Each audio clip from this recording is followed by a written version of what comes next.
Hi, everyone. Dr. Steve Rasner here tonight. Welcome back to the Lionhearted Dental Podcast. I'm not sure when this podcast is actually coming out, but it's either going to be late June or early July. Time is moving on. And if you've listened to me before, I really want you tonight to focus on this particular podcast. I have given it a lot of thought, and I expect it to make an impact on many of you. In my older podcast, I mean like a month ago or before, if you go back to the intro, there's a guy speaking and there's music, a professional voice actually, that says, "Are you tired of running from room to room," etc. So I have a question for you. And the name of this podcast, and perhaps the next one as well, as a part 2, is going to be called A Time of Change. The question I have for you to really ask yourself is, are you? Are you tired of running from room to room? I remember doing it. I do. I can remember judging what type of success I was going to have in a given day by how many patients I had in there. And of course, what kind of procedures I was doing on those patients. But in the very early months, maybe years, how many patients I would see. Not a good model for you to follow. Are you tired from an unfulfilling day? Have you reached the point where whatever services, you need to listen tonight, you're providing have become robotic to you? You're drifting, you're somewhere else in your thoughts when you're doing your crown preps or your veneers or whatever it is you're doing. Are you tired? Are you? From an insurance-driven toxic practice that you have allowed. And it's okay in the beginning to allow it, in my opinion.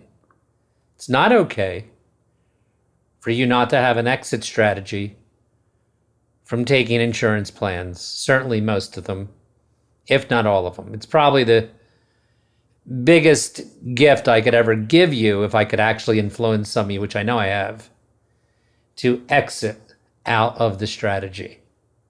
Exit out of a philosophy that you have to take insurance to appease the community with which you practice. And I completely empathize and understand how hard that switch is.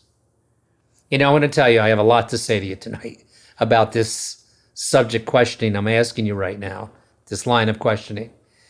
But I have somebody very close to me that has made the exit, and it's really refreshing and stunningly provocative to hear somebody speak that recently has made this switch, getting out of insurance. And we'll come back to exactly how to do that. But I was having lunch with him, and he was saying to me, quote unquote, that he almost feels like he's missing something. How easy it is. Do you understand what it's like if you own your business? Now, every word I speak on these podcasts can't apply to all the situations of all my colleagues. Some of you are for goodness sake, some of you are in public service, and some of you are in the military, and some of you clearly are associates. So yeah, that's a really hard. The reason I'm saying it to you is because it's dubious that you're going to stay in that position if it's early in your career, the rest of your career. But if you've made the switch, if you've begun to practice in your own practice, or if you're in a practice, really, now that I'm thinking about it, as an associate, that is not insurance free, that's not fee for service. Maybe we can enlighten the owner with these thoughts that I'm giving to you. Do you understand? I don't think you do. The power of charging a service and getting paid for that service. There's no write-offs. And you know, and I know, we write off anywhere from 25 to 40% when we choose to participate in dental insurance. 25 to 40%. And it just becomes a thing. And I've said it too many times on this podcast. I get how it happens because all those checks come in on a given day. For me, it used to be Mondays.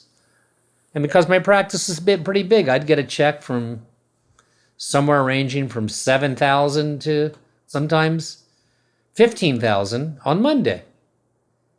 What none of us do is stop and break down that $15,000 check and actually see how it became that check. How much did you get paid on the endo from the one insurance company or the crown or the implant or whatever?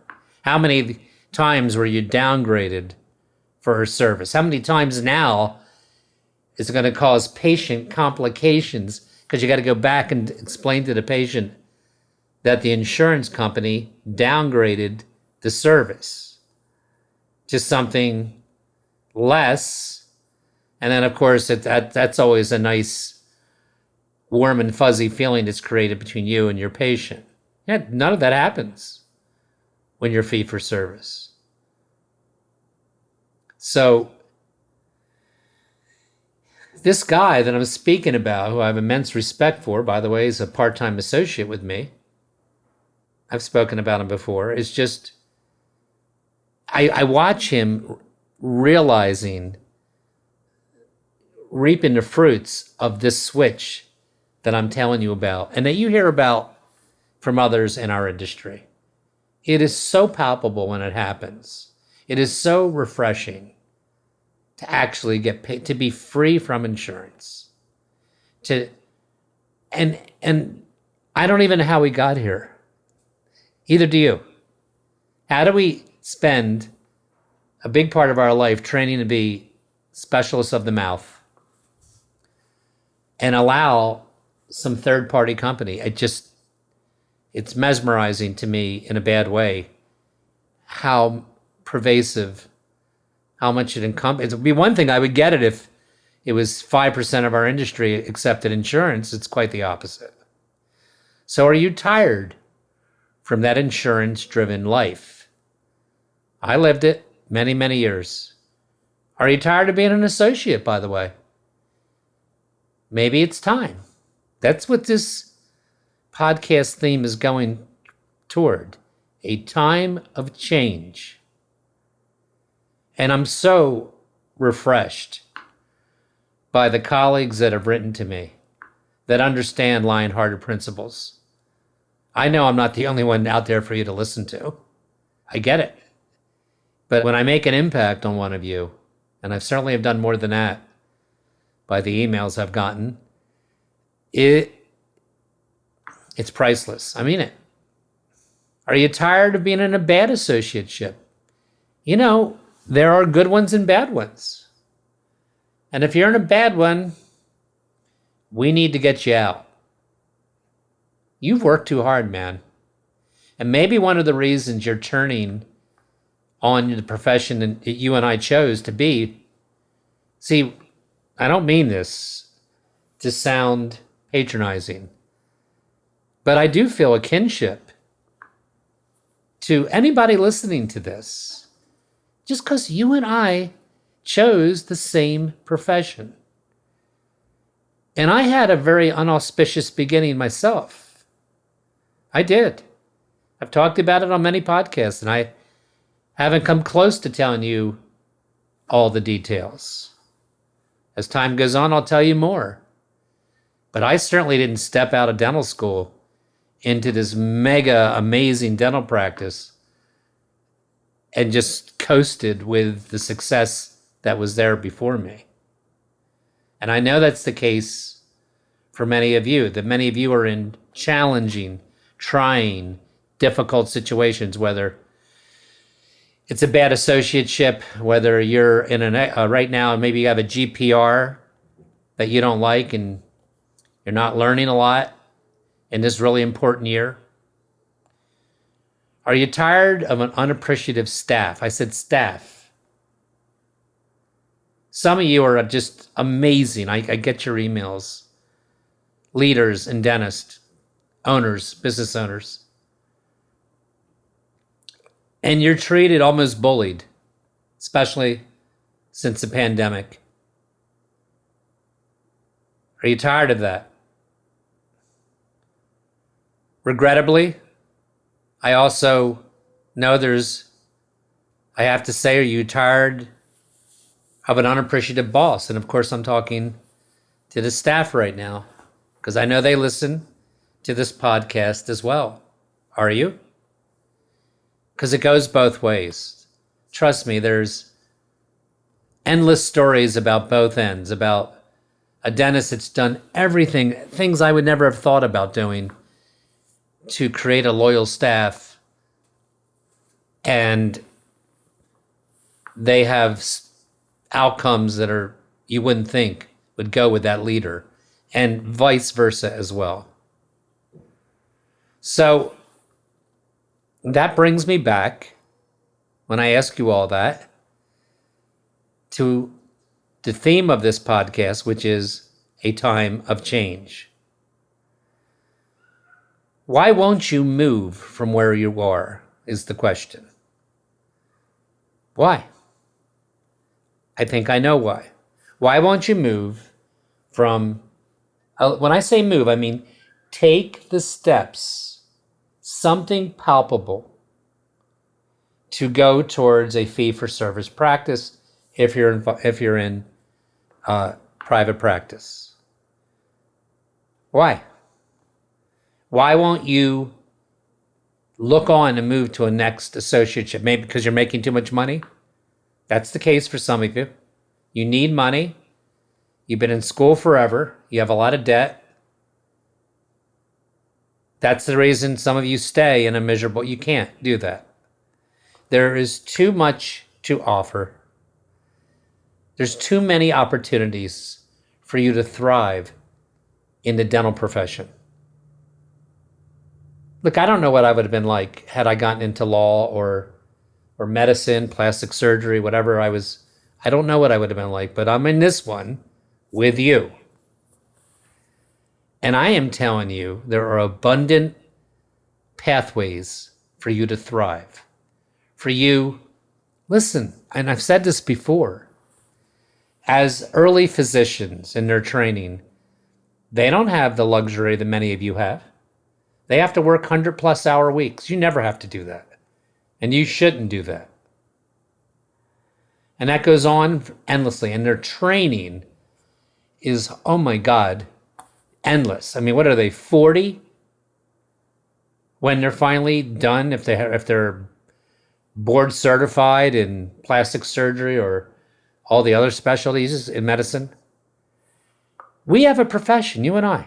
If you followed part of my blueprint of the Lionhearted, then you would see you can work you really shouldn't work more than 4 days a week.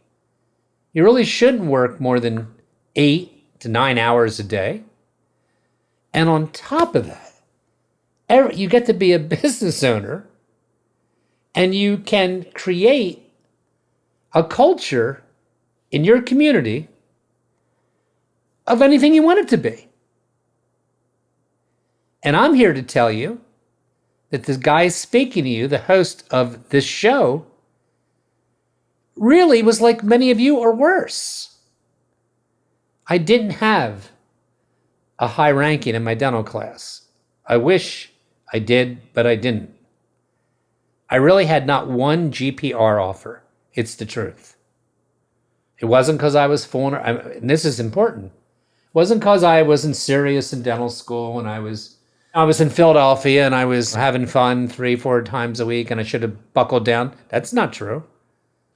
I gave it everything I had. It just what was worse about it is it seemed I wasn't smart enough as my colleagues or good enough. Yes, once I got into the clinic the last 2 years, I began to thrive, but it was too late. I had racked up such average, mediocre grades in the first 2 years that I couldn't pull my class rank up, and hence I went back to my hometown with my father in southern New Jersey. Thank God he took me to practice dentistry. And he didn't even want me to be a dentist because he was stuck in the mentality. He wanted me to be a physician, to be fair. And he was stuck in the mentality that dentistry is a high burnout job. And of course it is if you do it unlike I try to share with you every week on this podcast. Or some of you who may be tired of all those things I just alluded to. Of course you can learn it. It's an extraordinarily high burnout rate. But it doesn't have to be. And you can absolutely control it. You can control it even if you're in an associateship, quite honestly. So why won't you move on? And before I say that, I want to give you a couple examples, all of which you probably have heard before. And by the way, this is definitely going to be a 2-part podcast. The podcast theme is a time of change. The time for you to change is now. It's now. It's not next month, it's now. Many of you have heard these examples, and if you go online and just type in people that were ready to quit that still found success, type that in. People that were ready to quit that still found success. You're going to come up with the same things I came up with, but I've heard all of these because I don't know if you know this, but early in my speaking career, which has spanned 22 years, the first 10 was non-clinical. It was how to maximize your place in the industry as in terms of success, not just financial success, fulfillment, giving back to the community, all the things that go with a successful practice. And I know some of you either are at a bad place or certainly know somebody at a bad place that's a colleague of ours. Maybe on the verge of quitting. Maybe worse. Reliant on other things to get through. Alcohol, pharmaceutics, whatever. Maybe going through relationship issues. We all know people like that in dentistry. Now, if you looked up Beyonce, those music fans I have out here, I think she's pretty successful. But what you don't ever hear of is a group called Girls' Time. Girls' Time. That was Beyonce's first group. That went on for 8 years. Maybe you're in the 8th year of a non-growth, insurance-driven practice, and you don't know how you are on this close to saying, you know what, I picked the wrong profession, I'm going to get out. And that group, Girls' Time, went on this Star Search. Remember that? The shows before America's Got Talent and all the Voices and all those things? There used to be a show called Star Search. And she was in that show with her group, and they lost. And then 8 years later, they formed a group called, I think, Destiny's Child. And that group struggled as well until finally it became very successful. And then many of you have heard of Harlan Sanders, Colonel Sanders. Did you know that he originally sold tires? And then he owned a ferry boat that went south. Then he owned a motel and a restaurant that was doing okay until it burned down. Then he got a divorce, and he's 57 at this point. Then he started developing this chicken recipe that got rejected. I want you to think about this. By 1,009 restaurants. Until one accepted it. And quite honestly, the rest is history with Colonel Sanders' Kentucky Fried Chicken at the age of 65. I never had the chance to meet Harlan Sanders, but I would suspect he reminds me of a lot of people that I know in business world and in dentistry that refused to quit. I refused to quit. I did. You need to believe I do have an extraordinarily successful practice, but there were many, many challenging times, not based on the Lionhearted principle reasons. A lot of the Lionhearted principles I give you are based on mistakes I made. And would it surprise you for me to tell you that not that long ago in my career, I visited a bankruptcy attorney. I really didn't know what else to do. Now, I'm not talking, this is to be fair to you, it's certainly more than 10 years ago. And that was a result of what a lot of dentists do, and that is we are all pent up from never being able to spend money. So you go to 4 years of undergraduate school, 4 years of dental school, and it's really hard to be disciplined and live within your means, which is when I lecture to younger dentists, one of the things you always hear me say is keep your credit scores high and your credit cards low. That resist the temptation to overspend, because once, which I did, because once you're locked into that, it's not easy to get out of the house that's way more expensive. You can battle through, and I did. But everything that happened to me was pretty much the result of my own doing. And the common denominator that I find with successful dentists that have find success early on in their late 40s or early 50s, every one of them had the discipline to live within their means. They had a house. It just wasn't $1 million house. They had a car. It was never new. I did not do any of that. I did the opposite. Plus, I had not one house, but 2 houses. At one time, I had 3. Not a good idea. And then the other one, and my favorite saying, and I want you to listen carefully, is with Michael Jordan. He said this: I've missed more than 9,000 shots in my career. I've lost almost 300 games. Think about it. 26 times I've been entrusted to take the game-winning shot, and I missed. I failed over and over again in my life, and that is why I succeed. And I say that to you in part 1 of this 2-part podcast.